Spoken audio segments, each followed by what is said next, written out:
चालू करते हैं। That is admission of A new partner. तो जब भी फर्म में जो एग्जिस्टिंग पार्टनर हैं उनको अगर ऐसा लगे कि उनको नए पार्टनर को एडमिट करना है, तो क्या दो रीजन है जिनकी वजह से उनको ऐसा लग सकता है। सबसे पहले एडमिशन किसी भी पार्टनर का अगर होगा, एडमिशन अगर किसी भी पार्टनर का फर्म को करना है, तो क्या मेन रीजन हो सकते हैं। तो पहला रीजन हो सकता है कि more capital required, more capital required. सबसे पहला कि भाई और एक्स्ट्रा पैसे की रिक्वायरमेंट है तो एक नए पर्सन को हम एडमिट कर सकते हैं। सेकेंड रीजन ऐसा हो सकता है कि मैनेजरियल एफिशिएंसी को इंक्रीज करना है। मैनेजरियल एफिशिएंसी मतलब कि और वर्किंग पीपल चाहिए ऑर्गेनाइजेशन में जो और सही तरीके से ऑर्गेनाइजेशंस को हैंडल कर सके। राइट। तो ये दो मेन रीजन है जिनकी वजह से किसी भी फर्म के अंदर पार्टनर को एडमिट किया जाता है। As you know very well कि कभी भी किसी भी ऑर्गेनाइजेशन में अगर रिकॉन्स्टिट्यूशन होगा, रिकॉन्स्टिट्यूशन में हमारे पास में चार चीजें आती है, CAR और D। सी मतलब चेंज इन PSR, ए मतलब एडमिशन, आर मतलब रिटायरमेंट एंड डी मतलब डेथ। तो जब भी एडमिशन की सिचुएशन होगी, जब भी नया पार्टनर एडमिट होगा, तो एडमिशन में रिकॉन्स्टिट्यूशन ऑफ पार्टनरशिप होता है। ROP बोलते हैं, रिकॉन्स्टिट्यूशन ऑफ पार्टनरशिप। इसका मतलब क्या हो जाता है कि भैया जो ओल्ड एग्रीमेंट था, ओल्ड पार्टनरशिप डीड थी, अब वो एप्लीकेबल नहीं होगी और इसकी जगह पे फर्म क्या कर देती है, एक नई पार्टनरशिप डीड बना लेगी, न्यू पार्टनरशिप डीड बनाएगी और डेट ऑफ एडमिशन से ये जो पार्टनरशिप डीड है ये एप्लीकेबल होना स्टार्ट हो जाएगी। That is the basic structure. Reconstitution of partnership जब भी होगा, तब फर्म जो है वो एक नई पार्टनरशिप डीड बनाएगी। रीजन क्या है, ये जो ओल्ड पार्टनरशिप डीड थी, इस डीड के अंदर कितने नंबर ऑफ पार्टनर थे, late us suppose A and B दो पार्टनर थे। ये जो नई डीड बनाई है, इस नई पार्टनरशिप डीड के अंदर कितने पार्टनर हो जाएंगे, A होगा, B होगा और जो नया पार्टनर C है वो भी हो जाएगा। राइट।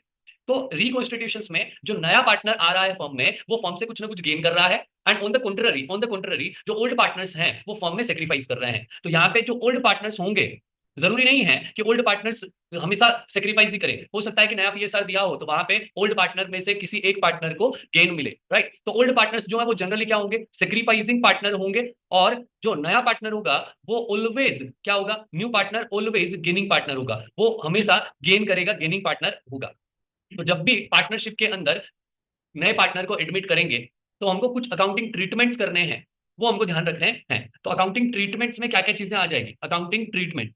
सबसे पहले अकाउंटिंग ट्रीटमेंट में सबसे पहले एक इंपॉर्टेंट चीज आती है, that is calculation of sacrificing share. Calculation of sacrificing share. Second आ जाता है, दैट इज अगर सेक्रीफाइसिंग है तो साथ में गेन शेयर भी हमको पता होना चाहिए। गेन शेयर किसका होगा, जनरली न्यू पार्टनर का होगा। और सेक्रीफाइस किसका होगा, जो एग्जिस्टिंग पार्टनर है, जो ओल्ड पार्टनर्स है, उनका सेक्रीफाइसिंग शेयर होगा। इसकी हमको कैलकुलेशन करनी पड़ेगी और इसके साथ में हमको नया PSR भी कैलकुलेट करना सीखना पड़ेगा कि नया PSR कैसे कैलकुलेट करते हैं। सबसे पहले क्या कैलकुलेट करना है, गेनिंग सेक्रीफाइसिंग रेशियो कैलकुलेट करना है और रिक्वायरमेंट ऑफ द क्वेश्चन पे डिपेंड करेगा नया PSR कैलकुलेट करना है या नहीं करना है। ठीक है। ये कैलकुलेशन होगी कैसे, तो हमको जब भी सेक्रीफाइसिंग रेशियो कैलकुलेट करना हो ना, सेक्रीफाइसिंग रेशियो की जगह पे सेक्रीफाइसिंग शेयर होता है। ठीक है। सेक्रीफाइसिंग शेयर कैसे कैलकुलेट करोगे, जो ओल्ड प्रॉफिट शेयरिंग रेशियो है उसमें से न्यू प्रॉफिट शेयरिंग रेशियो को क्या कर दोगे, माइनस कर दोगे। ठीक है। इसमें वैरायटीज ऑफ सिचुएशन है, उसके बेसिस पे ये सब चीजें कैलकुलेट होगी। हमको क्या करना है, ओल्ड प्रॉफिट शेयरिंग रेशियो में से न्यू प्रॉफिट शेयरिंग रेशियो को माइनस करना है और कैलकुलेट करना है। ठीक है। ये इससे क्या पता चलेगा, सेक्रीफाइसिंग शेयर पता चलेगा। अब हमने ये फॉर्मूला लगाया और आंसर आया पॉजिटिव में, तो ये क्या आ जाएगा, सेक्रीफाइसिंग शेयर पता चला। राइट। हमने ये फॉर्मूला लगाया और आंसर आया हमारा नेगेटिव में, तो हमको क्या पता चलेगा, गेन शेयर क्या है वो हमको कैलकुलेशन में आ जाएगा। ठीक है। अगर क्वेश्चन में नया पीएसआर निकालना हो, तो हम कैसे कैलकुलेट करेंगे, new profit sharing ratio. Old जितना है, ओल्ड प्रॉफिट शेयरिंग रेशियो जितना है उसमें से सेक्रीफाइस शेयर को माइनस कर दो। सेक्रीफाइस शेयर को माइनस कर दो, हमको क्या पता चल जाएगा, न्यू प्रॉफिट शेयरिंग रेशियो पता चल जाएगा। वेराइटीज ऑफ सिचुएशन है इसके अंदर जिससे हम कैलकुलेट कर सकते हैं। एक आधी कैलकुलेशन हम देखते हैं, सिचुएशंस को समझते हैं कि करना कैसे है, क्या करना है। राइट। सबसे पहला एक बेसिक सिचुएशन हम लेते हैं कि ए और बी दो पार्टनर है, सी को इन्होंने एडमिट किया एज ए न्यू पार्टनर। ए और बी दो पार्टनर है, सी को एडमिट किया है as a new partner. Latest take an example कि ओल्ड प्रॉफिट शेयरिंग रेशियो जो है वो है 3:2 का, और सी एंटर हो रहा है 1/4 शेयर के लिए। सी एंटर हो रहा है 1/4 शेयर के लिए। तो यहाँ पे जो कैलकुलेशन हमको करनी है वो ऐसा समझना कि लेटेस्ट टेक एन एग्जांपल कि यहाँ पे एक पिज्जा है जिसमें से 1/4 पार्ट जो है, 1/4 पार्ट जो है वो किसको मिल रहा है, सी को मिल रहा है। एंड ये जो रिमेनिंग पोर्शन बचा, ये जो रिमेनिंग पोर्शन यहाँ पे बच रहा है, this remaining portion is to be shared by, ये किसका हो जाएगा, यहाँ पे ये जो रिमेनिंग पोर्शन है वो किसका हो जाएगा, ए और बी का। राइट। तो यहाँ पे ये ए का और बी का शेयर है, मतलब टोटल एक पिज्जा का 1/4 पार्ट किसको मिल रहा है, सी को मिल रहा है, रिमेनिंग पार्ट ए और बी को मिल रहा है। अब अगर क्वेश्चन में ऐसा बोल दे कि ए और बी इस रेशियो में फ्यूचर में डिसाइड करेंगे, तो उसी रेशियो में इस पोर्शन को डिवाइड कर दो। अगर क्वेश्चन में कुछ नहीं बोला तो क्या करोगे, जो इनका ओल्ड पीएसआर है उसी रेशियो में हमको डिवाइड करना है। How to present, how to write answer, तो हम क्या बोलेंगे, टोटल फर्म का शेयर कितना है, total share of firm is 1/1 ही होगा। उसमें से सी का शेयर कितना है, सीज शेयर यानी नए पार्टनर का शेयर कितना है, दैट इज 1/4। तो रिमेनिंग जो पार्ट बच रहा है वो रिमेनिंग शेयर कितना बचा, remaining share for A and B, तो टोटल था 1/1, उसमें से 1/4 हमने हटा दिया, तो हमारे पास में 4 - 1 इज इक्वल्स टू 3/4 बचा। This 3/4 is to be distributed among A and B, right. तो नया पीएसआर अगर क्वेश्चन में बोल दे ऐसा कि future ratio X and Y है, सो इन सो है, तो उस रेशियो में डिवाइड करेंगे। अदरवाइज ये क्वेश्चन की सिचुएशन के हिसाब से इस 3/4 को हमको 3:2 में डिस्ट्रीब्यूट करना है और हमको नया पीएसआर पता चल जाएगा।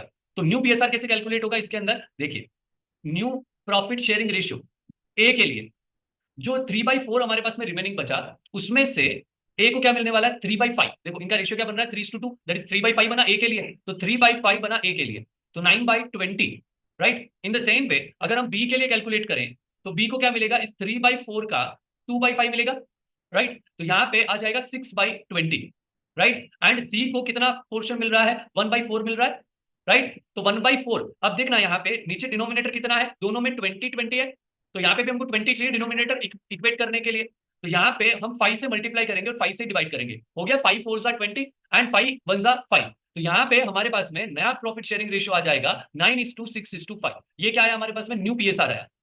जब ऐसी सिचुएशन हो ना कि ओल्ड पीएसआर दिया हुआ है और share of the new partner दिया हुआ है, क्या दिया हुआ है, नया पीएसआर दिया, सॉरी ओल्ड पीएसआर दिया है और share of the new partner is given, ठीक है। नया रेशियो तो हम इस तरीके से कैलकुलेट कर सकते हैं, बट जो सेक्रीफाइसिंग रेशियो होगा ना, जो सेक्रीफाइसिंग रेशियो होगा, सेक्रीफाइसिंग रेशियो और ओल्ड रेशियो वो दोनों इक्वल होगा। क्या बोला, सेक्रीफाइसिंग रेशियो और ओल्ड रेशियो इक्वल होगा कब, जब old ratio is given and share of the new partner is given and nothing is given in the question, और कुछ भी मेंशन नहीं है। तो यहाँ पे हमारे पास में सेक्रीफाइसिंग अगर शेयर सेक्रीफाइसिंग रेशियो अगर निकालना है तो हमारा सेक्रीफाइसिंग रेशियो क्या बनेगा, इन लोगों का 3:2 बनेगा, राइट। इसको क्रॉस वेरीफाई भी कर सकते हैं, ओल्ड रेशियो दिया हुआ है, ओल्ड माइनस न्यू करेंगे तो सेक्रीफाइस शेयर पता चल जाएगा एंड उसके बेसिस पे आप रेशियो भी निकाल सकते हैं। नेक्स्ट सेकंड सिचुएशन आती है कि अगर क्वेश्चन में ऐसा बोल दिया कि ए है, बी है और सी को इन्होंने एडमिट किया है, ए और बी 2:3 के रेशियो में डिवाइड करते हैं, 1/5 शेयर के लिए इन्होंने एंटर किया है सी को, और ऐसा बोल दिया कि फ्यूचर रेशियो जो है, future profit sharing ratio between A and B is 1:1, मतलब इक्वल डिस्ट्रीब्यूट करेंगे बाद में। तो यहाँ पे जो पिज्जा बन रहा था, यहाँ पे क्या हो रहा है कि 1/5 पार्ट जो है, 1/5 पार्ट वो किसको मिल गया, सी को, और ये जो बाकी रिमेनिंग पार्ट बचा, ये जो बाकी पोर्शन हमारे पास में बच रहा है, ये बाकी पोर्शन में आधा मिलेगा किसको, आधा मिलेगा ए को और आधा मिलेगा, तो आधा पोर्शन ए के लिए है और आधा पोर्शन बी के लिए, तो रिमेनिंग को हाफ ऑफ करना है, रिमेनिंग को हाफ ऑफ करना है। तो यहाँ पे कैलकुलेशन कैसे बनेगी, सबसे पहले टोटल फर्म का शेयर कितना है, total share of firm is 1/1, सी का शेयर कितना है यहाँ पे 1/5, राइट। तो रिमेनिंग शेयर कितना बचेगा, रिमेनिंग प्रॉफिट शेयरिंग, रिमेनिंग किसके लिए बच रहा है, remaining for A and B कितना बचेगा, 1/1 माइनस 1/5, इसको सॉल्व करेंगे, 5 5 - 1 इज इक्वल टू 4/5। इस 4/5 का क्या करना है, हमको इक्वली डिस्ट्रीब्यूट करना है between A and B, is it clear. तो यहाँ पे हम क्या बोल सकते हैं कि नया पीएसआर जो है, न्यू प्रॉफिट शेयरिंग रेशियो, ये कैसे कैलकुलेट होगा, ए के लिए ये जो 4/5 आया था, इसमें आधा मिल रहा है ए को और हाफ पोर्शन आधा मिल रहा है बी को, राइट। आधा मिला ए को, आधा मिला बी को, और सी का तो क्वेश्चन में दिया हुआ है, दैट इज 1/5 दिया हुआ है, राइट। तो यहाँ पे आ जाएगा 4/10, यहाँ पे आ जाएगा 4/10, और यहाँ पे हमको डिनोमिनेटर 10 करना है, तो 2 से मल्टीप्लाई किया, 2 से डिवाइड किया, तो यही बना, दैट इज 4:4:2। ये क्या बन रहा है हमारा, new profit sharing ratio between A B and C. अब देखना, हमने फ्यूचर प्रॉफिट शेयरिंग रेशियो बदला, चेंज किया, पहले हमारे पास में क्या था, 2:3 था ए और बी में, अब वो इक्वल डिस्ट्रीब्यूट कर रहा है। Now you need to calculate the sacrificing share. आपके पास में क्या है, आपके पास में ओल्ड पीएसआर है और न्यू पीएसआर है। Based on this information you can easily calculate the sacrificing share. Sacrificing share कैसे निकलेगा, सेक्रीफाइसिंग शेयर कैसे निकालते हैं, that is old profit sharing ratio minus new profit sharing ratio, old minus new बोलते हैं, ठीक है। ए के लिए ओल्ड क्या था, हमने ओल्ड पीएसआर क्या है हमारे 2:3 है, तो 2/3 5 और नया पीएसआर क्या बन रहा है हमारा 4:4:2। तो इसको मैं ऐसा बोल सकता हूँ 2:2:1, कट करके बोल सकता हूँ 2:2:1। तो 2:2:1 हमारा नया पीएसआर बना। तो यहाँ पे क्या हो रहा है 2/5, राइट। ओल्ड भी उतना ही था, न्यू भी उतना ही था। तो 5 एलसीएम 2 - 2 = 0। तो ए ने तो कोई भी सेक्रीफाइस किया नहीं है। बी के लिए कैलकुलेशन देखते हैं। 3/5 - 2/5 = 5। 3 - 2 = 1/5। ये क्या कर रहा है, सेक्रीफाइस कर रहा है। किसने सेक्रीफाइस किया, बी ने। और गेन कौन कर रहा है, बट ऑब्वियस सी जो है वो क्या करेगा, गेन करेगा। तो सी का ओल्ड क्या था 0 और नया कितना है 1/5। तो सी का हमेशा -1/5 आया। सेक्रीफाइस इनका फॉर्मूला लगाया और आंसर अगर नेगेटिव आ रहा है तो हमारा यहाँ पे क्या आ जाएगा, गेन आ जाएगा। एक और इंपॉर्टेंट चीज, जो टोटल गेन है, total gain share is always equals to total sacrifice share. Total gain share और टोटल सेक्रीफाइस शेयर हमेशा क्या होगा, इक्वल होगा। इज इट क्लियर, समझ में आ गया। एक और बेसिक सिचुएशन लेते हैं। Third situation, A B C 3 partner है, डी को इन्होंने एडमिट किया है। इनका ओल्ड प्रॉफिट शेयरिंग रेशियो था 2:3:5 का, और डी को इन्होंने एंटर किया है 1/4 शेयर के लिए। डी को एंटर किया है 1/4 शेयर के लिए, ठीक है। अब यहां पे सी जो है वो बोल रहा है कि मैं तो same as it is retain करूंगा जितना मेरा ओल्ड था। C will retain his original share, जितना उसका पहले था उतना ही वो रिटेन करेगा, राइट। और जो जो ए और बी है इनका फ्यूचर रेशियो देके रखा है। इनका फ्यूचर प्रॉफिट शेयरिंग रेशियो है दैट इज 3:2 का। इनका फ्यूचर रेशियो है 3:2 का। Ultimately what we can say कि C is not going to sacrifice anything. C का उसका जितना ओरिजिनल शेयर था उतना ही उसको मिलेगा, ठीक। तो यहाँ पे टोटल फर्म का शेयर कितना है, टोटल शेयर फर्म का कितना है, is you know very well 1/1। सी का शेयर कितना है, दैट इज 5/10। डी का शेयर कितना है 1/4, राइट। अब यहाँ पे रिमेनिंग 2 पार्टनर बचे हमारे पास में, उनके लिए रिमेनिंग शेयर कितना बचेगा, remaining share is equals to 1/1 minus 5/10 minus 1/4। ये क्यों किया, सी का जो शेयर है वो उसको ओरिजिनल देना है। डी जो है वो नया पार्टनर है, वो आएगा तो उसको उतना शेयर मिलेगा। जो बाकी पार्ट बचेगा वो किसको मिलने वाला है, ए एंड बी को, राइट। तो यहाँ पे इसको अगर सोल्व करेंगे तो 20 एलसीएम 20 माइनस 10 माइनस 5, राइट। कितना बचा 5/20। ये रिमेनिंग बचा, ये किसके लिए बचा है, ए एंड बी के लिए बचा, ए एंड बी के लिए बचा, राइट। अब यहाँ पे आगे आते हैं, ए और बी फ्यूचर रेशियो क्या डिसाइड करके बेटे 3:2 का, 3:2 का। तो यहाँ पे न्यू पीएसआर अगर मैं कैलकुलेट करूं, new profit sharing ratio calculate करूं, तो ए की कैलकुलेशन क्या आएगी 5/20 रिमेनिंग पोर्शन। इसका 3/5 किसको मिलेगा, ए को मिलेगा। 3 कहां से आया, ये वाला पार्ट, और 5 के सेवा इन दोनों की टोटल। बी को क्या मिलेगा, इस 5/20 का 2/5 मिलेगा बी को, राइट। सी को क्या मिलेगा, यहाँ पे सी का ओरिजिनल शेयर कितना था 5/10, सी रिटेन करेगा उतना का उतना। और डी जो है उसको क्या मिलेगा 1/4, 1/5, 1/4, ठीक है। इसको सोल्व करते हैं। यहाँ पे क्या है 15/100, यहाँ पे क्या है 10/100। यहाँ पे 100 अगर डिनोमिनेटर चाहिए तो क्या करना पड़ेगा, 10 से मल्टीप्लाई 10 से डिवाइड, तो 50/100। अगर आपको डिनोमिनेटर 100 चाहिए तो क्या करोगे 25 से मल्टीप्लाई 25 से डिवाइड, तो 25/100, राइट। तो यहाँ पे रेशियो क्या बनेगा 15:10:50:50:25। कट हो सकता है, 5 से कट हो जाएगा, तो 3:2:10:5। ये इनका क्या बना, न्यू प्रॉफिट शेयरिंग रेशियो बना, ठीक है। ये नया पीएसआर हमको पता चल जाएगा, तो ओल्ड माइनस न्यू करेंगे तो भी यहाँ पे काम हो जाएगा, ठीक है, सेक्रीफाइस कैलकुलेट करने के लिए। एक और डिफरेंट टाइप ऑफ सिचुएशन यहाँ पे देखने को मिलती है। 2 सिचुएशन और एक्सप्लेन कर देता हूँ पीएसआर से रिलेटेड। पहला, ए और बी एंटर हो रहे हैं, और ए और बी ओल्ड पार्टनर है, सी को एंटर कर रहे हैं, ठीक है। ए और बी का जो ओल्ड पीएसआर है वो है 5:3 का, 5:3 का, ठीक है। यहाँ पे क्वेश्चन देके रखा है कि सेक्रीफाइस जो है वो ए अपने शेयर का 1/10 सेक्रीफाइस कर रहा है, 1/10 from his share, 1/10 from his share. From बोला तो ये जो दिया है ना 1/10, ये क्या है, सेक्रीफाइस शेयर देके रखा है। फ्रॉम बोला ना, तो इसका मतलब वो सेक्रीफाइस शेयर दिया हुआ है। डायरेक्टली आप सेक्रीफाइस शेयर को एडजस्ट करके कैलकुलेट कर सकते हो, ठीक है। बी बोल रहा है मैं कुछ सेक्रीफाइस नहीं करूंगा, राइट। अगर इसमें भी दिया होता तो वही तरीका अपने को अडॉप्ट करना पड़ता। तो न्यू प्रॉफिट शेयरिंग रेशियो कैसे निकालेंगे, new profit sharing ratio is equals to old profit sharing ratio minus क्या करते हैं, सेक्रीफाइस शेयर माइनस करते हैं। ओल्ड कितना था 5/8, ये कितना सेक्रीफाइस कर रहा है? 1/10 सेक्रीफाइस कर रहा है, 1/10। 40 एलसीएम आया, 25 minus 4, done. 21/40, clear. Second, B ने कुछ सेक्रीफाइस किया? नो। 3/10 कुछ भी नहीं है, तो यहाँ पे 3/10 ही रहेगा। हमको एलसीएम का डिनोमिनेटर कितना चाहिए? 40। क्या कर दे? 5 से मल्टीप्लाई, 5 से डिवाइड, दैट इज 15/40। और सी को कितना मिल रहा है? 1/10 मिलेगा, 1/10 मिलेगा सी को। डिनोमिनेटर क्या चाहिए?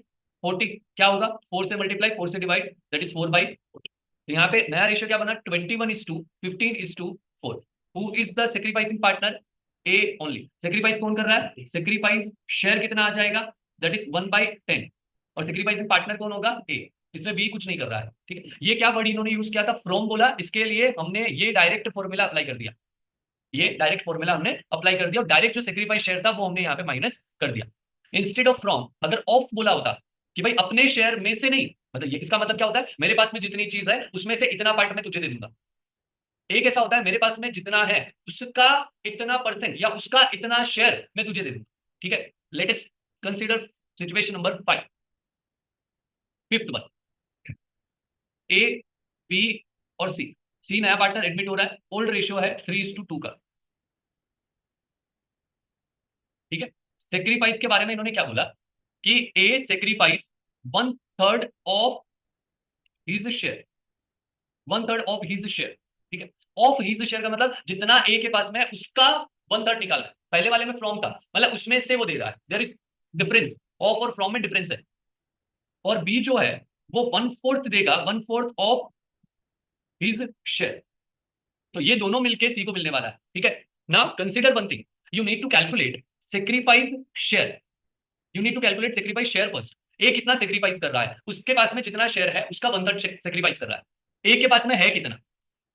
ए के पास में कितना है? 3/5 है, 3/5 है। उसका 1/3, तो उसका 1/3 कितना हो जाएगा? 3/15 हो जाएगा।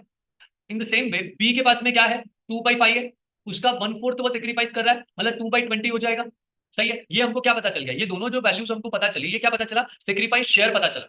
अब आप पुरानी पोजीशन पे आ गए और आपको नॉर्मली ये जो फॉर्मूला है, new ratio, new profit sharing ratio is equals to old profit sharing ratio minus sacrifice share. आप डायरेक्टली 1/3 माइनस नहीं कर सकते, डायरेक्टली यहाँ पे 1/3 माइनस नहीं कर सकते हो, 1/4 माइनस नहीं कर सकते हो। You need to calculate first sacrifice share, ठीक है। कैलकुलेशन कैसे हो जाएगी? अब न्यू प्रॉफिट शेयरिंग रेशियो निकालना है, न्यू प्रॉफिट शेयरिंग रेशियो निकालना है, वही formula old profit sharing ratio minus sacrifice share. तो यहाँ पे ए का ओल्ड पीएसआर क्या था? 3/5, उसमें से सेक्रीफाइस शेयर कितना है? 3/15। बी का कितना था? 2/5, उसका सेक्रीफाइस कितना है? 2/20। सी का कितना था? सी तो नया पार्टनर है, कुछ था ही नहीं, उसको तो क्या हो रहा है? गेन हो रहा है डायरेक्टली, ठीक। यहाँ पे क्या आ जाएगा? 15 LCM, 15, 9 minus 3 is equals to 6/15। यहाँ पे आ जाएगा 20 LCM, 8 minus 2 is equals to 6/20, right. C को कितना मिलेगा टोटल? जितना ए ने और बी ने सेक्रीफाइस किया। ए ने कितना सेक्रीफाइस किया? 3/15। बी ने कितना सेक्रीफाइस किया? 2/15। ये दोनों मिलके क्या हो जाएंगे? प्लस करके किसको मिलेगा? सी को मिलेगा। जितना ए ने दिया, जितना बी ने दिया, उतना ही किसको मिलने वाला है? सी को मिलने वाला है, क्लियर है। तो हम यहाँ पे बोल सकते हैं कि 3/15 प्लस 2/20 किसको मिलने वाला है? सी को मिलने वाला है, ठीक है। तो यहाँ पे अगर हम इसको सॉल्व करेंगे, 60 बनेगा LCM, right. 64, 12 plus 6 is equals to 18/60, right. क्या डिनोमिनेटर सेम है तीनों का? नहीं है। तो डिनोमिनेटर सेम करने के लिए इसको मैं क्या करूं? डिनोमिनेटर क्या चाहिए? 60 चाहिए, ठीक है। तो 4 से मल्टीप्लाई कर दूं, 4 से डिवाइड कर दूं, 24 हो जाएगा। यहाँ पे 3 से मल्टीप्लाई, 3 से डिवाइड, तो ये क्या आ जाएगा? 60, 18, और यहाँ पे 18 है, तो ये क्या बना? 24:18:18, राइट। 6 से कट हो सकता है, 4:3:3, ये इनका क्या बना? न्यू प्रॉफिट शेयरिंग रेशियो बना, न्यू पीएसआर, ठीक है। डन, समझ में आया? ये एडजस्टमेंट जो है वो बेसिक सिचुएशन है, इस पे नंबर ऑफ क्वेश्चंस है, नंबर ऑफ सिचुएशन है, मिक्स भी हो सकता है, मिक्स भी हो सकता है दोनों सिचुएशन का, और उसके बेसिस पे कैलकुलेशन होगी, ठीक है। नेक्स्ट पॉइंट पे आ जाते हैं, दैट इज गुडविल का एडजस्टमेंट क्या होगा। हाईली इंपॉर्टेंट पॉइंट जो एग्जाम के व्यू पॉइंट से आता है। Treatment goodwill of firm. तो जो ट्रीटमेंट ऑफ गुडविल है वो डिपेंड करता है कौन से टाइप की गुडविल है। तो कौन से टाइप से क्या मतलब हो गया कि दो टाइप की गुडविल होती है, एक होती है एग्जिस्टिंग गुडविल और एक होती है वैल्यूड गुडविल। जो वैल्यूड गुडविल होगी ना वो कहाँ दिखेगी अपने को, एडजस्टमेंट के पॉइंट्स में होगी, गिवन इन एडजस्टमेंट। और जो एग्जिस्टिंग गुडविल होती है ना वो कहाँ दिखेगी, बैलेंस शीट के एसेट साइड में। ये जो गुडविल है ना इसको हमको क्या करना रहता है, राइट ऑफ करना रहता है, किसमें, between partners, between old partners in old profit sharing ratio. क्या कर रहे हैं, ओल्ड पार्टनर्स में, ओल्ड पीएसआर में डिस्ट्रीब्यूट कर रहे हैं इस गुडविल को, राइट। और ये जो वैल्यूड गुडविल है ना, इस वैल्यूड गुडविल का ट्रीटमेंट हमेशा किसमें होगा, गेनिंग एंड सेक्रीफाइसिंग पार्टनर में होगा। इसका ट्रीटमेंट हमेशा गेनिंग सेक्रीफाइसिंग पार्टनर में होगा। देखो जो पार्टनर गेन कर रहा है ना, जो पार्टनर गेन कर रहा है तो gaining partner always compensate to the sacrificing partner. तो गेनिंग पार्टनर कंपेंसेट करेगा सेक्रीफाइसिंग पार्टनर को, ठीक है। तो ये जो कंपेंसेशन है ये गुडविल के फॉर्म में होता है। तो सेक्रीफाइसिंग पार्टनर की कैपिटल बढ़ेगी और गेनिंग पार्टनर की कैपिटल क्या हो जाएगी, कम हो जाएगी, राइट। तो कैपिटल कम हुई मतलब गेनिंग पार्टनर को हमको क्या करना है, डेबिट करना है। और सेक्रीफाइसिंग पार्टनर की कैपिटल बढ़ी मतलब इसको क्या करना है, हमको क्रेडिट करना है। तो यहाँ पे तो हमारी बेसिक जर्नल एंट्री बनती है, गेनिंग पार्टनर डेबिट हो जाएगा, तो हम यहां पे लिखेंगे gaining partner account debit, gaining partners capital account debit to sacrificing partners capital account. और ये जो भी अमाउंट आता है ये गेनिंग सेक्रीफाइसिंग में यानी कि सेक्रीफाइसिंग रेशियो में डिस्ट्रीब्यूट करना होता है, सेक्रीफाइसिंग रेशियो में। This is only the treatment जिसके अंदर सेक्रीफाइसिंग रेशियो काम आता है, बाकी सब चीजें ओल्ड पार्टनर्स ओल्ड पीएसआर में डिस्ट्रीब्यूट होगी। आगे आ जाते हैं, जो ये वाला पोर्शन है एग्जिस्टिंग गुडविल है। एग्जिस्टिंग गुडविल में क्या करना है, एग्जिस्टिंग गुडविल राइट ऑफ करना है यानी गुडविल खत्म हो जाएगा और पार्टनर्स की कैपिटल कम हो जाएगी। राइट ऑफ कर रहे हैं तो पार्टनर्स की कैपिटल पे नेगेटिव इंपैक्ट आएगा। तो हम यहां पे क्या लिखेंगे, old partners capital account debit to goodwill account. Goodwill एक एसेट है जिसको हमको क्या करना है, खत्म करना है। और ये कौन से रेशियो में डिस्ट्रीब्यूट होता है, ओल्ड प्रॉफिट शेयरिंग रेशियो में डिस्ट्रीब्यूट होता है। ओल्ड पीएसआर में डिस्ट्रीब्यूट करेंगे बिटवीन ओल्ड पार्टनर्स। तो ओल्ड पार्टनर्स की कैपिटल डेबिट करनी है और गुडविल के अकाउंट को हम क्या करेंगे, क्रेडिट करेंगे, राइट। अब ये जो वैल्यूड गुडविल है ना इसमें हमारे पास में वेराइटीज ऑफ सिचुएशन आएगी। जैसे कि अगर ऐसा दे दिया क्वेश्चन में कि नया पार्टनर जो है वो गुडविल का प्रीमियम लेके आएगा, कैश में लेके आएगा, तो हम ऐसा बोल सकते हैं premium for goodwill bring in cash. अगर वो कैश में लेके आता है, ठीक है, कैश मतलब हम हार्ड कैश की बात नहीं कर रहे, बैंक अकाउंट के थ्रू एडजस्टमेंट करना होता है। तो पहली जर्नल एंट्री हमारी यहाँ पे बनती है बैंक अकाउंट डेबिट। और क्या चीज का पैसा आया, प्रीमियम फॉर गुडविल का पैसा आया, तो टू पीएफजी अकाउंट लिखते हैं। ये नए पार्टनर का जो गुडविल में शेयर है उसकी बात कर रहे हैं, ठीक है। तो जो भी फर्म की गुडविल है, goodwill into new partners share. Late us suppose 1 lakh rupees की वैल्यूड गुडविल है, 1/5 के लिए पार्टनर एडमिट हो रहा है तो वो 20,000 रुपीज अपने शेयर के लिए गुडविल लेके आएगा। सेकेंड, ये जो पीएफजी है ना, इस पीएफजी का करोगे क्या, ultimately this amount is brought by the new partner into the business to compensate the sacrificing partner. तो ये पीएफजी जो है उसको हमको खत्म करना है और किसको देना है, प्रीमियम फॉर गुडविल किसको दोगे, सेक्रीफाइसिंग पार्टनर को दोगे। तो सेक्रीफाइसिंग पार्टनर के कैपिटल अकाउंट में हमको लिखना है। और ये जो एंट्री बनती है ये कौन से रेशियो में बनेगी, सेक्रीफाइसिंग रेशियो में बनेगी। क्लियर है। अब नेक्स्ट पॉइंट आ जाता है कि समटाइम क्वेश्चन में दिया रहता है ऐसा कि जो पार्टनर है, जो सेक्रीफाइसिंग पार्टनर है, जिनको कॉम्पेंसेशन मिला है, वो इस गुडविल के अमाउंट को विड्रॉ कर लेंगे, इस गुडविल के अमाउंट को विड्रॉ कर लेंगे। तो जो भी सेक्रीफाइसिंग पार्टनर है वो विड्रॉ करेंगे मतलब पैसा फर्म से जाएगा, तो टू बैंक करना है और उनकी कैपिटल को रिड्यूस करना। जितना पोर्शन क्वेश्चन में बोला है सेक्रीफाइसिंग पार्टनर विड्रॉ करेंगे उतने पोर्शन से ये जर्नल एंट्री हमको बनानी है। तो हमको एंट्री बनानी है sacrificing partner account debit to bank account. ये सिचुएशन कब एग्जिस्ट करेगी, जब पीएफजी लेके आते हैं कैश में। क्या होगा, पीएफजी कैश में लेके आते हैं। अगर पीएफजी कैश में लेके नहीं आता है तो हमने जो ऊपर एडजस्टमेंट एंट्री बनाई है यही एंट्री हमारी यहाँ पे अप्लीकेबल हो जाएगी। ये जो एंट्री हमने यहाँ पे बनाई यही एंट्री हमारी यहाँ पे अप्लाई हो जाएगी। तो हम क्या बोल रहे हैं, if not bring in cash या unable to bring in cash,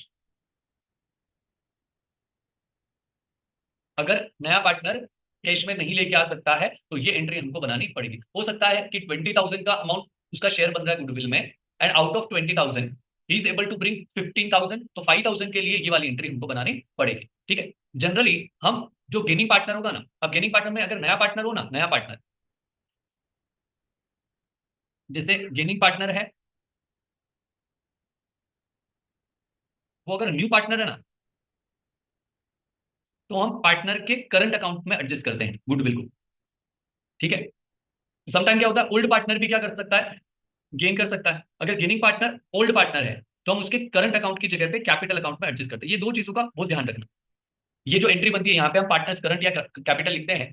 अगर गेनिंग पार्टनर को डेबिट करना है तो वहां पे नया पार्टनर अगर गेन कर रहा है and he is unable to bring in cash, PFG cash में नहीं लेके आ रहा, तो उस सिचुएशन में उसके करंट अकाउंट को हमको क्या करना है, डेबिट करना है। लेकिन अगर ओल्ड पार्टनर है जो गेन कर रहा है, तो उस सिचुएशन में हम उसके कैपिटल अकाउंट को ही क्या करते हैं, डेबिट करते हैं। अंडरस्टूड, समझ में आया? तो ये सिचुएशन अपनी बनती है गुडविल के केस में कि भाई या तो राइट ऑफ करना है एक्जिस्टिंग गुडविल को, तो old partners capital account debit to goodwill, या फिर वैल्यूड गुडविल होगी तो गेनिंग टू सेक्रीफाइसिंग में एडजस्ट करना रहता है। अब अगर या तो वो कैश में लेके आएगा पीएफजी को, तो bank account debit to PFG, जितना पोर्शन वो लेके आ रहा है। सेकंड बनता है पीएफजी टू सेक्रीफाइसिंग पार्टनर, और थर्ड बनता है अगर विड्रॉ करते हैं तो ये विड्रॉल के टाइम पे ये हमारी एंट्री बनेगी, ये विड्रॉ कर रहे हैं अमाउंट तब। अगर क्वेश्चन में विड्रॉल के बारे में नहीं बोला तो ऊपर की 2 एंट्री बनानी, तीसरी एंट्री बनाने की जरूरत नहीं है। तो sacrificing partners capital account debit to bank. अगर गुडविल कैश में नहीं ला पा रहा है तो हमको एडजस्टमेंट एंट्री बनानी पड़ेगी, gaining partner account debit to sacrificing partners capital account. अब डेबिट क्या करोगे, कौन से अकाउंट को करना है, तो यहाँ पे अगर नया पार्टनर गेन कर रहा है तो उसके करंट अकाउंट को लिखोगे, और अगर ओल्ड पार्टनर्स में से कोई गेन कर रहा है तो उसका भी कॉम्पेंसेशन करना पड़ेगा, एडजस्टमेंट करना पड़ेगा, तो उस सिचुएशन में हम पार्टनर्स के करंट अकाउंट को लिखते हैं। ठीक है, ये हमारा गुडविल का एडजस्टमेंट है, गुडविल का ट्रीटमेंट है। नेक्स्ट आ जाता है the point related to the reserve and revaluation. तो पहले हम रिवैल्यूएशन के पॉइंट को कवर कर लेते हैं। Revaluation of assets and reassessment of liabilities. Revaluation of asset and reassessment of liabilities, ये जितने भी पॉइंट्स होंगे ना, ये कहां दिए होंगे, गिवन इन एडजस्टमेंट। अपनी मर्जी से कुछ भी नहीं करना होता है, गिवन इन एडजस्टमेंट, और may be given in balance sheet. Balance sheet में कैसे दिया होगा, let us take an example कि बैलेंस शीट बनाई हुई है, यहाँ पे कोई भी एक एसेट का नाम ले लो, सपोज हमने इन्वेस्टमेंट लिखा, इन्वेस्टमेंट की वैल्यू है, यहाँ पे अमाउंट लिखा है 10,000, और इसके नीचे लिखा है market value of investment rupees 8,000। तो ये एडजस्टमेंट में लिखेगा नहीं वापिस से कि market value of investment rupees 8,000, तो यहाँ पे भी हो सकता है बैलेंस शीट के अंदर, और एडजस्टमेंट में भी इंफॉर्मेशन हो सकती है related to the revaluation of assets and reassessment of liabilities. इससे होगा क्या, इनसे करना क्या है, सबसे पहले जो भी एडजस्टमेंट करने हैं, जो भी इफेक्ट देने हैं, वो कौन से अकाउंट में देने हैं, एडजस्टमेंट इन रिवैल्यूएशन अकाउंट। इसके लिए हम एक स्पेसिफिक अकाउंट बनाते हैं that is known as revaluation account. इसका दूसरा नाम है that is profit and loss adjustment account. Revaluation account को ही हम profit and loss adjustment account बोलते हैं। क्लियर है? नेक्स्ट आ जाते हैं रिवैल्यूएशन अकाउंट प्रिपेयर कैसे होगा, कैसे बनाना है। तो नॉर्मली हम जैसे अकाउंटिंग करते हैं वैसे ही हमको रिवैल्यूएशन अकाउंट प्रिपेयर करना होगा। तो रिवैल्यूएशन अकाउंट में 2 साइड होगी, एक डेबिट साइड और एक क्रेडिट साइड।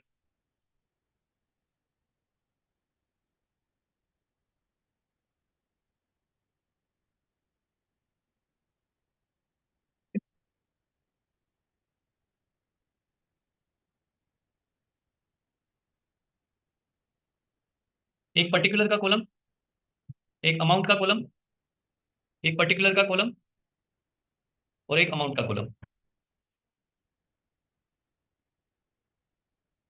ये डेबिट साइड हुई आपकी और ये क्रेडिट साइड।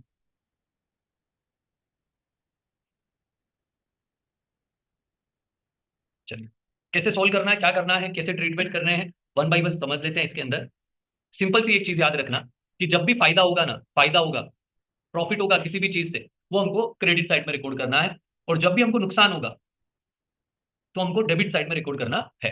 जैसे अगर एसेट की वैल्यू बढ़ गई, क्या बोला, अगर एसेट की वैल्यू बढ़ गई, increase in the value of asset, तो फायदा हो रहा है हमको, तो हम कौन सी साइड में रिकॉर्ड करेंगे, credit side of revaluation account. ठीक है, एसेट की वैल्यू अगर इंक्रीज होती है तो हम इस साइड में रिकॉर्ड करेंगे, इंक्रीज हो रहा है तो।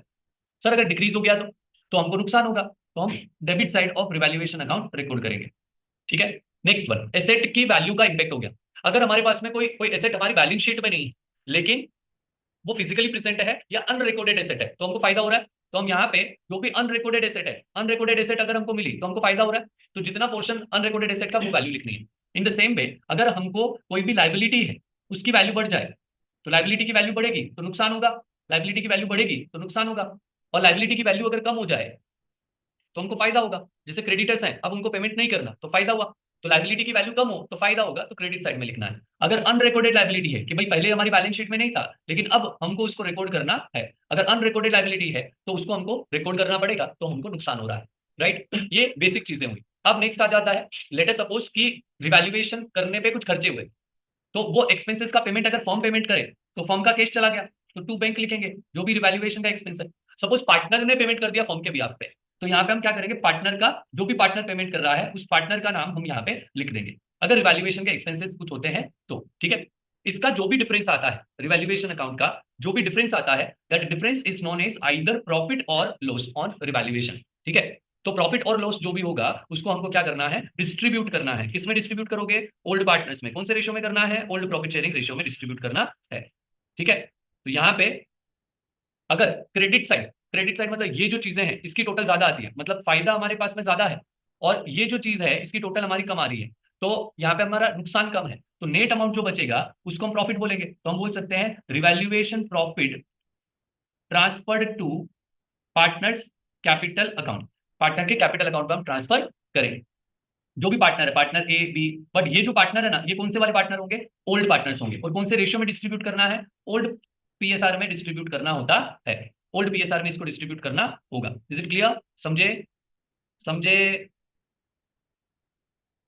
ठीक है, नेक्स्ट, सपोज ऐसी सिचुएशन हो कि डेबिट साइड की टोटल ज्यादा है, डेबिट साइड की टोटल ज्यादा मतलब नुकसान हमारा ज्यादा है और प्रॉफिट हमारा कम है, तो जो रिमेनिंग अमाउंट बचेगा that is known as revaluation loss. And revaluation loss को क्या करना है, transferred to partners capital account. जो भी ओल्ड पार्टनर्स हैं उनमें डिस्ट्रीब्यूट करना है। और कौन से रेशियो में डिस्ट्रीब्यूट करोगे, ओल्ड प्रॉफिट शेयरिंग रेशियो में डिस्ट्रीब्यूट करोगे। ठीक है, ओल्ड पार्टनर्स में, ओल्ड पीएसआर में डिस्ट्रीब्यूट करोगे। ये नेट अमाउंट है। लॉस कब होगा, यहाँ पे कब आएगा, जब डेबिट की टोटल ज्यादा है क्रेडिट की टोटल से। और यहाँ पे कब आएगा, यहाँ पे कब आएगा, जब डेबिट की टोटल कम है और क्रेडिट की टोटल ज्यादा, मतलब फायदा ज्यादा है तब। क्लियर है, डन। कुछ बेसिक चीजें इसके अंदर हम कवर कर लेते हैं, अलग अलग सिनेरियो, अलग अलग चीजें, कि ओवरऑल हमको रिवैल्यूएशन का कॉन्सेप्ट पता चल जाए। लेटेस्ट सपोज क्वेश्चन में ऐसा दे दिया कि स्टॉक है, उसकी बुक वैल्यू जो हमारी बैलेंस शीट में देके रखी है वो 10,000 रुपीज है, और ऐसा बोला कि इंक्रीज करना है बाई 10%। क्या बोल रहे हैं, इंक्रीज बाई 10%, इंक्रीज बाई 10%। तो बाई बोला ना, तो कितने परसेंट का इंक्रीमेंट करना है, 10% का।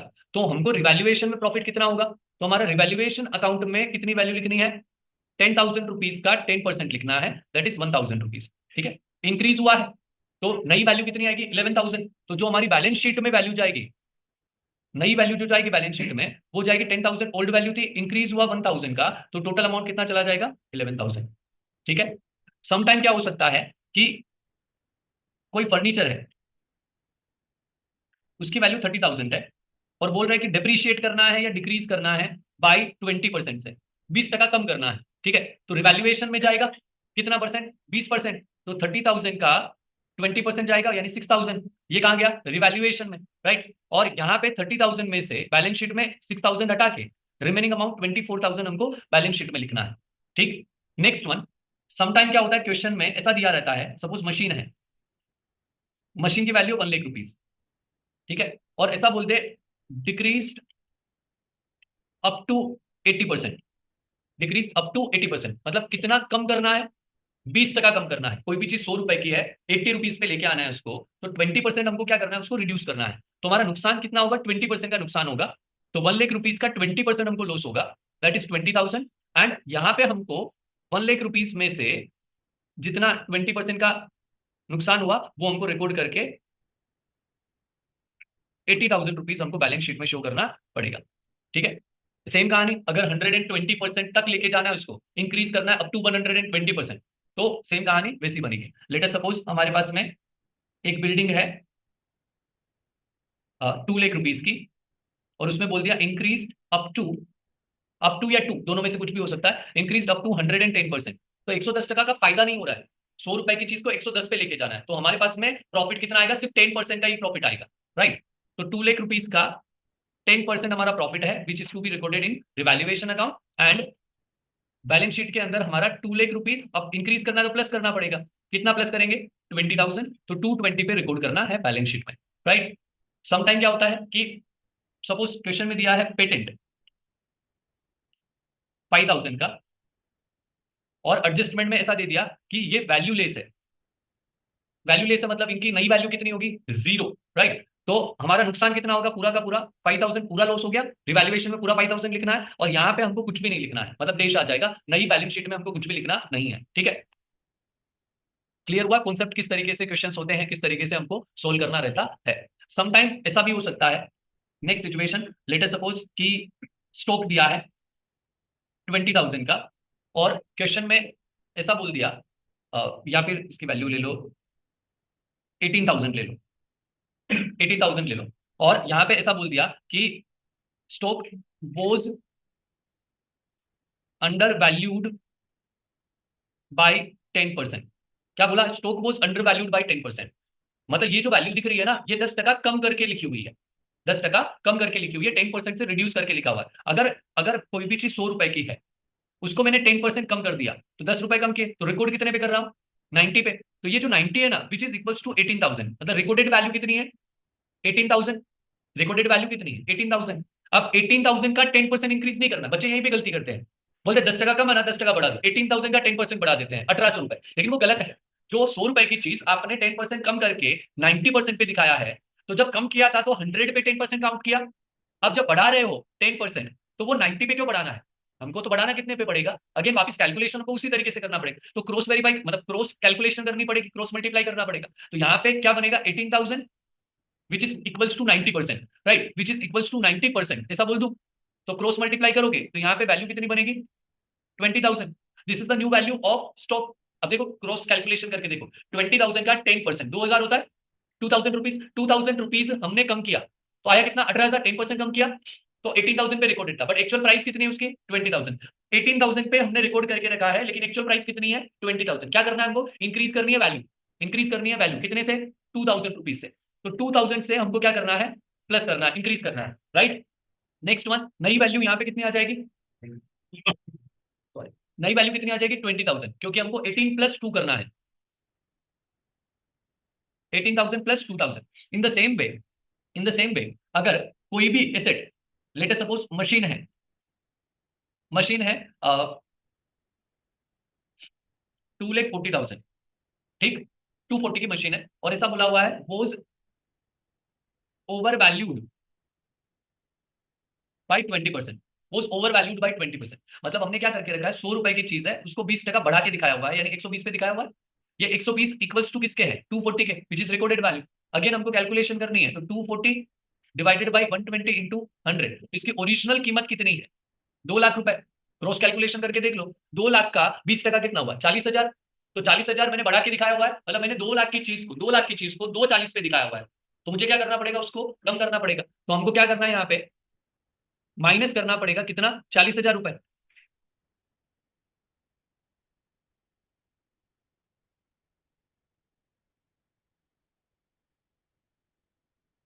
हमको क्या करना पड़ेगा यहाँ पे? 40,000 को माइनस करना पड़ेगा, ठीक है।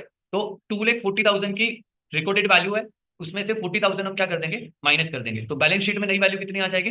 Which is the original price of the asset. ठीक है, अंडरस्टूड, समझ में आ गया, क्लियर है। कॉन्सेप्ट लेते हैं, that is hidden goodwill. Highly important question, जो एग्जाम में काफी टाइम देखने को मिलता है कि क्वेश्चन में गुडविल का ऑप्शन ही नहीं है, गुडविल दिया भी नहीं है, और क्वेश्चन में जो रिक्वायर्ड चीज है कि what is required in the question, that is कि ट्रीटमेंट ऑफ गुडविल आपको करना है, pass the necessary journal entry for the treatment of goodwill. तो बच्चे कंफ्यूज हो जाते हैं कि गुडविल तो दिया ही नहीं है, और फिर भी क्वेश्चन में गुडविल का ट्रीटमेंट पूछा, तो वो कैसे करेंगे? हाईली इंपॉर्टेंट, स्टार मार्क कर लेना, आने के ज्यादा चांसेस हैं। तो हिडन गुडविल का कॉन्सेप्ट क्या है? मतलब हिडन है क्या चीज? गुडविल, मतलब क्वेश्चन में दी हुई नहीं होगी। तो सबसे पहला पॉइंट तो यही आता है, not given in question. Goodwill question में नहीं दी है, तो उसे पता कैसे चलेगा? We need to calculate it by using the information. तो कैसे कैलकुलेट करना है? सबसे पहले हमको क्या करना है? टोटल कैपिटल कैलकुलेट करनी है, टोटल कैपिटल कैलकुलेट करनी है based on new partner share, new partners share और new partners capital, new partners capital. तो नए पार्टनर की कैपिटल के बेसिस पे हमको कैलकुलेट करना है क्या? टोटल फर्म की कैपिटल कितनी होगी। ये कैलकुलेट कैसे करोगे? ये कैलकुलेट कैसे करोगे? इसके लिए हम क्या बोल सकते हैं? न्यू पार्टनर कैपिटल जितना वो लेके आया, मल्टीप्लाई बाय जितना उसका शेयर है, उसका रेसिप्रोकल करना है। तो हम क्या बोल सकते हैं? Reciprocal of his share, reciprocal of his share, हमको उसके शेयर का रेसिप्रोकल करना है। लेटेस्ट टेक एन एग्जांपल कि नया पार्टनर 1 लाख रुपीज की गुडविल लेके आ रहा है, और 1/4 के लिए वो एंटर हो रहा है, तो हम यहाँ पे क्या कर देंगे? 4/1, राइट। तो टोटल फर्म की कैपिटल कितनी हो जाएगी? 4 लाख रुपीज, राइट। सेकंड, इसको इसमें से माइनस करना है, that is actual capital, actual capital of all partners. All partners का मतलब क्या होता है? Including, including old, including new. जो नया पार्टनर है उसकी कैपिटल को भी यहाँ पे इंक्लूड करना है। Let us suppose A B दो पार्टनर है, सी को एंटर किया तो सी जितना अमाउंट लेके आ रहा है उतना उसमें कंसिडर करना है, इंक्लूड करना है। तो इंक्लूडिंग ऑल पार्टनर्स बोला है। अब यहाँ पे सपोज पार्टनर ए की कैपिटल है 1 लाख रुपीज, बी की कैपिटल है 50,000 रुपीज और सी की कैपिटल है 1 लाख रुपीज। जो सी यहाँ पे लेके आ रहा है उतना ही पोर्शन, ठीक है। तो टोटल अमाउंट कितना बन गया यहाँ पे? 250 हुआ, राइट। तो टोटल फर्म की कैपिटल कितनी बन रही है? 250। एक्चुअल कैपिटल कितनी है फर्म की? तीनों पार्टनर्स की मिला ले तो 250 बन रहा है। लेकिन अगर मैं फर्म की कैपिटल देखने जाऊं based on new partner share, वो 4 लाख होनी चाहिए। तो यहाँ पे जो डिफरेंस अमाउंट आ रहा है ना 1,50,000 का, this difference amount is known as hidden goodwill. This difference amount is known as hidden goodwill. ये करने का तरीका है। यहाँ पे क्या करना है? सबसे पहले टोटल कैपिटल फाइंड आउट करनी है। किसके बेसिस पे करोगे? नए पार्टनर्स की कैपिटल के बेसिस पे। कैलकुलेट कैसे करोगे? New partners capital into reciprocal of his share, ठीक है। फिर एक्चुअल कैपिटल को हमको क्या करना है? माइनस करना है। कौन से पार्टनर्स की? सारे पार्टनर इंक्लूडिंग न्यू पार्टनर, ठीक है, इंक्लूडिंग न्यू पार्टनर,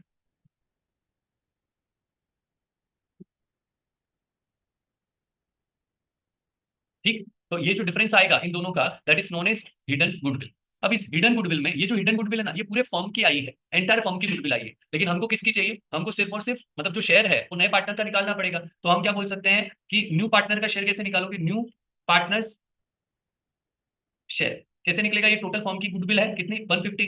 नए पार्टनर का शेयर कितना था? 1/4 हमारे असम्पशन के हिसाब से, राइट। तो 37,500 ये जो गुडविल है वो। अब यहाँ पे अगर हमको जर्नल एंट्रीज बनाने के लिए बोले तो हमको gaining partner account debit to sacrificing partner की एंट्री बनानी पड़ती है। बिकॉज ये जो हिडन गुडविल है वो भी एक तरीके से वैल्यूड गुडविल है। अब यहाँ पे पार्टनर पीएफजी नहीं लेके आ रहा है, प्रीमियम फॉर गुडविल लेके नहीं आ रहा है। वही असम्पशन के साथ में हम उसके करंट अकाउंट को डेबिट करेंगे और सेक्रीफाइसिंग पार्टनर के कैपिटल अकाउंट को क्रेडिट करेंगे, राइट। क्लियर है? नेक्स्ट वाले पार्ट पे आते हैं, दैट इज रिजर्व का ट्रीटमेंट कैसे रहेगा। अब रिजर्व बहुत सारी कैटेगरीज में हमारे पास में हो सकते हैं। तो यहाँ पे हम बोलते हैं ट्रीटमेंट ऑफ,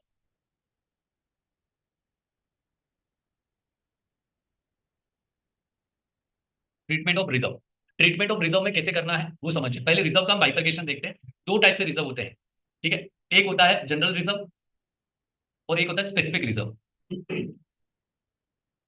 स्पेसिफिक रिजर्व में अपने सिलेबस की बात करें तो एक होता है हमारे पास में इन्वेस्टमेंट फ्लक्चुएशन रिजर्व, या इन्वेस्टमेंट फ्लक्चुएशन फंड भी लिखते हैं काफी टाइम, और एक होता है workman compensation reserve.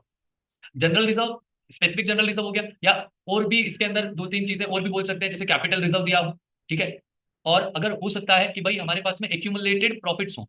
Accumulated profits मतलब क्या होता है कि हमने जब प्रॉफिट हुआ तो हमने उसको डिस्ट्रीब्यूट नहीं किया, कैरी फॉरवर्ड कर दिया। तो ये जो एक्यूमुलेटेड प्रॉफिट्स हैं वो हमारे प्रॉफिट एंड लॉस अकाउंट का बैलेंस होगा, प्रॉफिट एंड लॉस अकाउंट का बैलेंस होगा।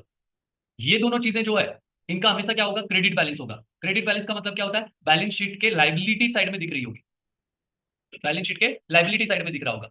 और ये जो स्पेसिफिक रिजर्व है ये भी, इनका भी क्या होता है? क्रेडिट बैलेंस होता है। और ये भी बैलेंस शीट के कौन सी साइड में दिख रहे होंगे? लाइबिलिटी साइड में दिख रहे होंगे, ठीक है। डन। एक्यूमुलेटेड प्रॉफिट या एक्यूमुलेटेड लॉसेस जो हैं इनमें दो कैटेगरीज हैं।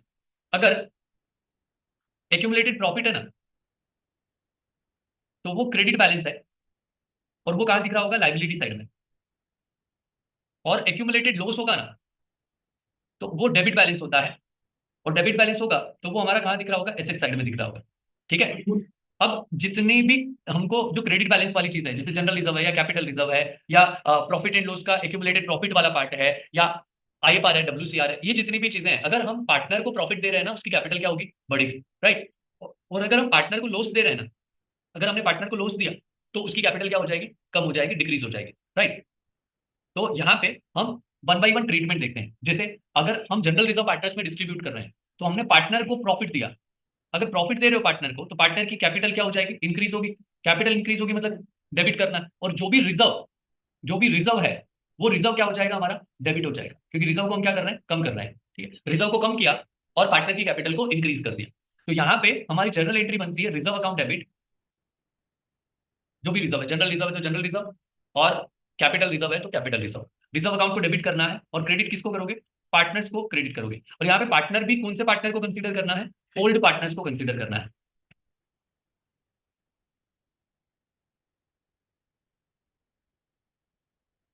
ओल्ड पार्टनर्स कैपिटल अकाउंट को हम क्या कर देंगे? क्रेडिट कर देंगे, ठीक है।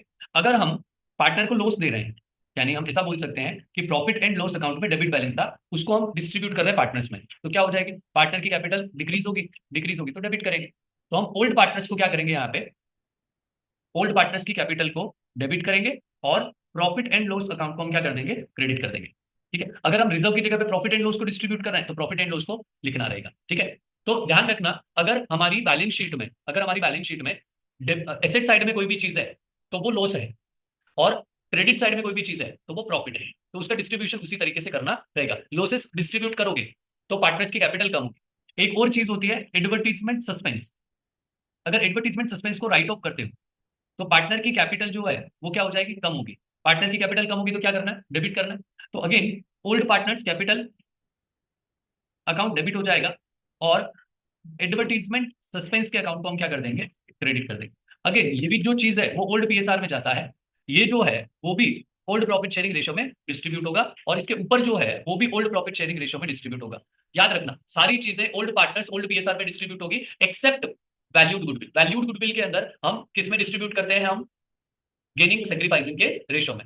सारी चीजें ओल्ड पार्टनर्स ओल्ड पीएसआर में डिस्ट्रीब्यूट करते हैं except valued goodwill, right. Next हमारे पास में दो स्पेसिफिक रिजर्व है। One is WCR, that is workman compensation reserve.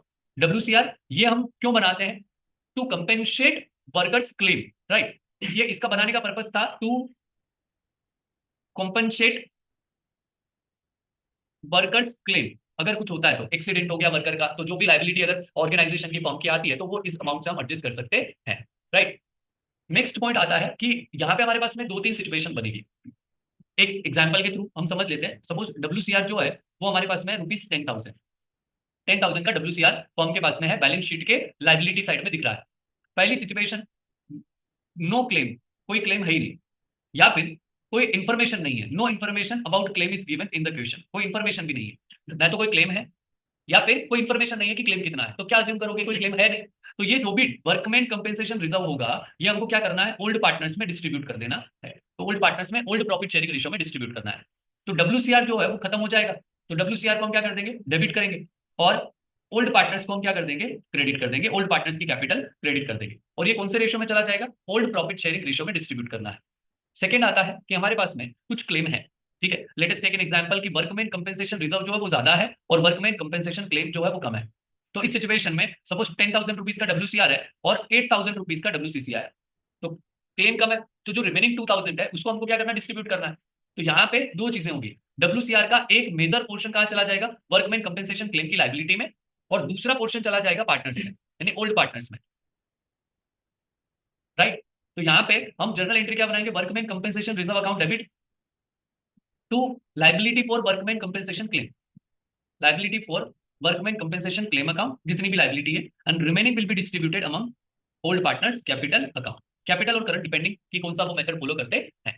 ठीक, अगर इक्वल होगा तो पूरा का पूरा पोर्शन कहाँ चला जाएगा, वर्कमैन कंपेंसेशन क्लेम में, तो डिस्ट्रीब्यूशन कुछ होगा नहीं।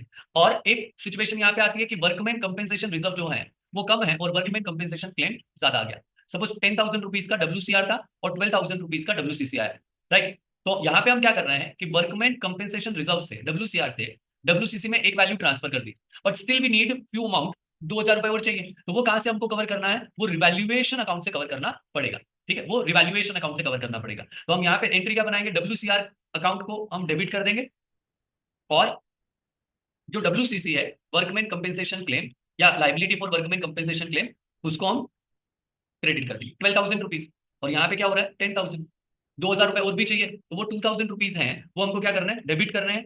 और कहां से कवर करेंगे, रिवैल्यूएशन अकाउंट से कवर करेंगे।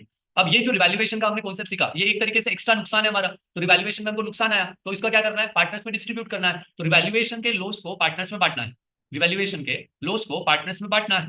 तो पार्टनर्स की कैपिटल क्या हो जाएगी, कम हो जाएगी। तो ओल्ड पार्टनर्स के कैपिटल को हम क्या कर देंगे, डेबिट करेंगे, और रिवैल्यूएशन के जो लॉस बांट रहे हैं उसको हम क्रेडिट कर देंगे। कौन से रेशियो में बांटना रहता है, ओल्ड प्रॉफिट शेयरिंग रेशियो।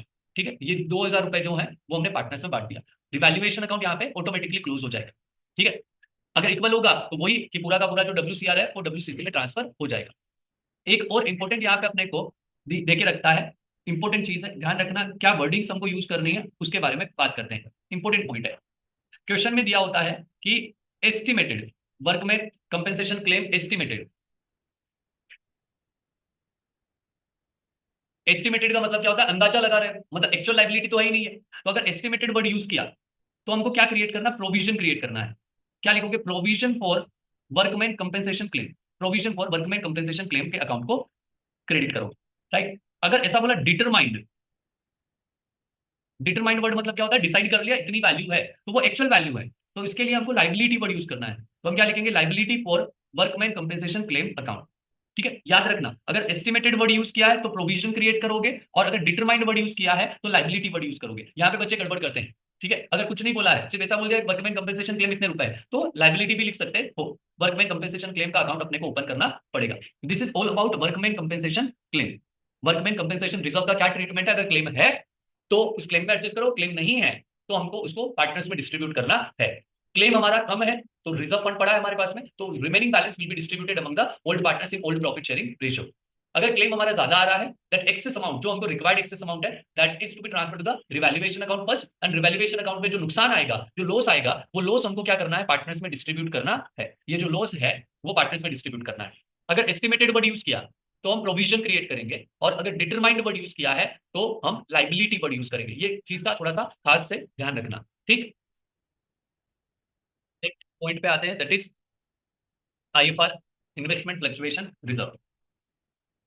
जैसे डब्ल्यूसीआर हम क्यों बनाते हैं? ताकि वर्कर्स का अगर कुछ कंपेंसेशन आए तो उसको हम एडजस्ट कर सके। ठीक है, वैसे आईएफआर जो है उसका फुल नेम क्या है? Investment fluctuation reserve. तो इन्वेस्टमेंट की वैल्यू अगर फ्लक्चुएट हो रही है और उसकी वजह से अगर हमको नुकसान होगा, नुकसान कब होगा? जब बुक वैल्यू से मार्केट वैल्यू कम हो जाए। ठीक है, जैसे अभी 2025 में स्टॉक मार्केट पूरा डाउन जा रहा है, तो उसमें पूरा रेड रेड दिख रहा है, तो हमको एक वो लिमिट सेट करनी पड़ेगी कि भाई इतना नुकसान है, ये आईएफआर से कवर हो जाएगा, बाकी जो लॉस है वो रिवैल्यूएशन से कवर करना है। ठीक है, तो आईएफआर जो है वो कब काम आएगा? कि fall in market value of investment, इसको अगर हमको एडजस्ट करना है तो आईएफआर हमारा काम आ जाएगा। ठीक है, तो आईएफआर का यूज इन्वेस्टमेंट में अगर नुकसान होगा तब आएगा काम। ठीक है, अदरवाइज ये काम नहीं आएगा। तो अगर फॉल होता ही नहीं है तो क्या होगा? तब हमको क्या करना पड़ेगा? आईएफआर को डिस्ट्रीब्यूट करना है। तो अदरवाइज डिस्ट्रीब्यूटेड अमंग पार्टनर और बिटवीन पार्टनर, नहीं तो हम क्या कर देंगे? पार्टनर्स में डिस्ट्रीब्यूट कर देंगे। और कौन से पार्टनर्स में? ओल्ड पार्टनर्स में। कौन से रेशो में? ओल्ड रेशो में। ठीक है, चलिए यहाँ पे वो सिचुएशंस बना लेते हैं। दो चीजें हम समझ लेते हैं, एक हमारे पास में आईएफआर है, let's take an example 5000 rupees, और इन्वेस्टमेंट की वैल्यू है हमारे पास में लेटेस्ट सपोज 50,000 रुपीज। ठीक है, ये जो इन्वेस्टमेंट की वैल्यू है वो बुक वैल्यू है 50,000। क्वेश्चन में मार्केट वैल्यू दिया, या हम तीन सिचुएशन अगर डिफरेंट डिफरेंट बनाए तो हम ऐसा बोल सकते हैं कि market value is less than book value, market value is less than book value, एक situation market value is equals to book value, and third situation market value is more than book value. यहाँ पे market value जो है वो कम है, book value ज्यादा है, इसका मतलब हमको यहाँ पे नुकसान हो रहा है, fall in the market value हुआ। यहाँ पे कुछ नहीं हो रहा, no profit no gain, no loss, यहाँ पे कुछ नहीं हो रहा, और यहाँ पे उल्टा हमको क्या हो रहा है? गेन हो रहा है। ठीक है, उल्टा फायदा हो रहा है, आईएफआर यूज नहीं होगा, उल्टा हमको रिवैल्यूएशन में प्रॉफिट मिल रहा है। ठीक, पहली सिचुएशन अगर मार्केट वैल्यू कम है तो कितनी कम है वो भी देखना पड़ेगा, अप टू द आईएफआर है कि उससे भी डाउन चला गया। एक सिचुएशन मार्केट वैल्यू, हम यहाँ पे वैल्यूज लेके चलते हैं ताकि और हमको समझ में आएगा। पहला केस, मार्केट वैल्यू सपोज 47,000 है, तो लॉस कितना हो जाएगा? हमको 3,000 का नुकसान हुआ, 3,000 का लॉस हुआ, 50,000 की चीज 47 पे आई। ठीक है, आईएफआर हमारे पास में कितना पड़ा है? 5,000 का। तो इस 5,000 में से 3,000 हम क्या करेंगे? यूज कर लेंगे लॉस को रिकवर करने में, यानी इन्वेस्टमेंट की वैल्यू को फुल करना है, and remaining 2,000 distributed among the partners. तो यहाँ पे जर्नल एंट्री हमारी क्या बनेगी? आईएफआर के अकाउंट को डेबिट करना है क्योंकि उसी का एडजस्टमेंट करना है। कितने रुपए का है? 5,000। हमको इन्वेस्टमेंट की वैल्यू को फोल करना है तो टू इन्वेस्टमेंट लिखेंगे, कितने से फोल करना है? 3,000 से, एंड जो रिमेनिंग है वो कौन से पार्टनर्स में बांट देंगे? Old partners. कितने रुपए है? 2,000। कौन से रेशियो में बांटना है? ओल्ड प्रॉफिट शेयरिंग रेशियो में डिस्ट्रीब्यूट करना है। Situation number 2, latest suppose market value 45,000 आ गए। ठीक है, तो लॉस कितना हुआ हमको? 5,000 का। ठीक है, आईएफआर हमारे पास में कितना है? 5,000। लॉस तो रिकवर हो गया, तो लॉस पूरा का पूरा लॉस इन्वेस्टमेंट की वैल्यू को फोल करने में यूज हो जाएगा। तो यहाँ पे हमारी जर्नल एंट्री क्या बनेगी? आईएफआर अकाउंट डेबिट होगा और इन्वेस्टमेंट के अकाउंट को हम क्रेडिट कर देंगे। कितने की वैल्यू से क्रेडिट करना है? 5,000 का IFR, the entire amount use for the adjustment of fall in the value of investment. Next one, situation number 3, third situation में हम मार्केट वैल्यू को और डाउन कर देते हैं, लेटेस्ट सपोज 42,000। तो लॉस कितना हुआ हमारा? लॉस हुआ है 8,000 रुपीज का, लेकिन इसके कंपेंसेशन में हमारे पास में आईएफआर कितना पड़ा है? 5,000 का। This 5,000 utilize to recover this loss, and 3000 का अभी भी लॉस है हमारे पास में, तो वो जो रिमेनिंग पार्ट है वो कहां से कवर करेंगे, रिवैल्यूएशन अकाउंट से, ठीक है। तो आईएफआर के अकाउंट को हम क्या कर देंगे, डेबिट करेंगे यहाँ पे। कितने का आईएफआर है, 5000 का। इन्वेस्टमेंट कितना फुल करना है, इन्वेस्टमेंट फुल करना है हमको 8000 से, रिड्यूस करना है 8000 से, रिमेनिंग 3000, ये हमारा रिवैल्यूएशन अकाउंट के अंदर क्या आ जाएगा, लॉस आ जाएगा। ये रिवैल्यूएशन का लॉस जो है उसका क्या करोगे, अगेन लॉसेस रिवैल्यूएशन के पार्टनर्स में बांटने हैं, तो यहाँ पे एक सेकेंड एंट्री और बनेगी जिसमें हम लिखेंगे old partners capital account debit करेंगे और रिवैल्यूएशन के अकाउंट को क्रेडिट कर देंगे। जो ये 3000 का लॉस हुआ था वो ओल्ड पार्टनर्स में हम बांट देंगे, और कौन से रेशो में बांटना है, ओल्ड प्रॉफिट शेयरिंग रेशो में बांटना है, ठीक है। ये लॉस को हमने डिस्ट्रीब्यूट कर दिया। ये तीन बेसिक सिचुएशन है जहां पे आईएफआर यूज हो रहा है वन बाय वन, ठीक है। नेक्स्ट हमारे पास में आ जाता है कि अगर मार्केट वैल्यू और बुक वैल्यू दोनों सेम है तब क्या होगा। मार्केट वैल्यू और बुक वैल्यू सेम है मतलब लॉस हमको कुछ हुआ नहीं है, तो हम यहाँ पे बोल सकते हैं मार्केट वैल्यू और बुक वैल्यू सेम है मतलब 50,000 की मार्केट वैल्यू है, तो लॉस हमारा कुछ हुआ नहीं, लॉस की वैल्यू कितनी है, जीरो। तो आईएफआर हमारा कितना पड़ा था, आईएफआर 5000 पड़ा था, तो ये 5000 का लॉस में तो रिकवरी करनी नहीं है, इन्वेस्टमेंट की वैल्यू फुल करनी नहीं है, तो इस आईएफआर का क्या करोगे, entire IFR amount distributed among partners. तो आईएफआर के अकाउंट को क्या करेंगे, डेबिट करेंगे और ओल्ड पार्टनर्स को क्रेडिट कर देंगे। उल्टा पार्टनर्स को क्या हो रहा है, यहाँ पे रिजर्व मिल रहा है, प्रॉफिट मिल रहा है।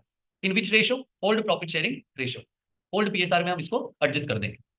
थर्ड सिचुएशन आती है यहाँ पे गेन होगा, जहां पे market value late us suppose 52,000 हो गई, ठीक है। तो 52,000 का यहाँ पे मार्केट वैल्यू हुआ तो हमको तो फायदा हो रहा है, कितने रुपए का, 2000 का। तो आईएफआर तो हमारा यूज हुआ ही नहीं, आईएफआर कितने का था, 5000 का। तो पहले तो आईएफआर को डिस्ट्रीब्यूट करेंगे अमंग्स द पार्टनर, तो उसके लिए तो ये की यही सेम एंट्री बनेगी, सेम टू सेम यही एंट्री बनेगी, IFR account debit to old partners capital, ठीक है। जितना आईएफआर था वो हमने डिस्ट्रीब्यूट कर दिया, ठीक। उल्टा यहाँ पे जो रिवैल्यूएशन, यहाँ पे जो मार्केट वैल्यू 52 हो रही है मतलब 2000 रुपए का जो प्रॉफिट हो रहा है, 2000 से हमको इन्वेस्टमेंट को क्या करना है, इंक्रीज करना है, 2000 रुपीज से इन्वेस्टमेंट को इंक्रीज करना है। फिर क्या होगा, यहाँ पे एक और एंट्री बनानी पड़ेगी, रिवैल्यूएशन में फायदा होगा और इन्वेस्टमेंट की वैल्यू इंक्रीज करनी है, तो हम यहाँ पे क्या लिखेंगे, इन्वेस्टमेंट अकाउंट डेबिट हो जाएगा और रिवैल्यूएशन अकाउंट को क्रेडिट कर देंगे।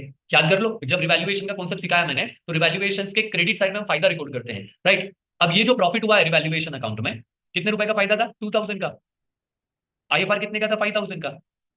5000 अलग से डिस्ट्रीब्यूट किया आईएफआर के ओल्ड पार्टनर्स में, एंड रिवैल्यूएशन में जो प्रॉफिट हुआ है ये प्रॉफिट वाला पार्ट भी हमको क्या करना है, पार्टनर्स में बांटना है। तो पार्टनर्स की कैपिटल बढ़ेगी, रिवैल्यूएशन का जो प्रॉफिट है वो हम डिस्ट्रीब्यूट करेंगे, कौन से पार्टनर्स में बांटना है, ओल्ड पार्टनर्स में। और कौन से रेशो में बांटना है, ओल्ड प्रॉफिट शेयरिंग रेशो में बांटना है, ठीक है। कितने रुपए, 2000। तो ये जो प्रॉफिट वाला पार्ट था ना रिवैल्यूएशन का, वो भी हमको क्या करना है, पार्टनर्स में डिस्ट्रीब्यूट करना है। ये है पूरा का पूरा एंटायर चैप्टर। इसमें सिर्फ एक पॉइंट बचता है हमारा, that is capital adjustment. Capital adjustment में भी हम दो कैटेगरीज में डिवाइड करते हैं कि नए पार्टनर्स की कैपिटल के बेस पे ओल्ड पार्टनर्स की कैपिटल को एडजस्ट करना है, और ओल्ड पार्टनर्स की कैपिटल के बेसिस पे हम नए पार्टनर्स की कैपिटल को कैलकुलेट करेंगे, प्रोपोर्शनेट कैपिटल कैलकुलेट करेंगे, ठीक है। डन।